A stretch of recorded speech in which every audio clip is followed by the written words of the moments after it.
Hi, it's Harpreset and today I'll show you how to split screen on HP Compaq 17.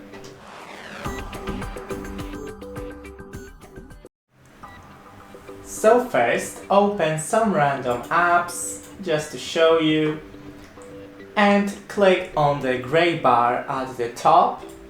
Click and hold. Now put it where you want the first app to be. You can do it in the corners or just on the side. So I'll do on the side and select the second app. And of course you can do it with just the corners. One corner here, third corner. You can put something on the second and fourth. Thanks for watching, don't forget to leave a like and see you in the next one.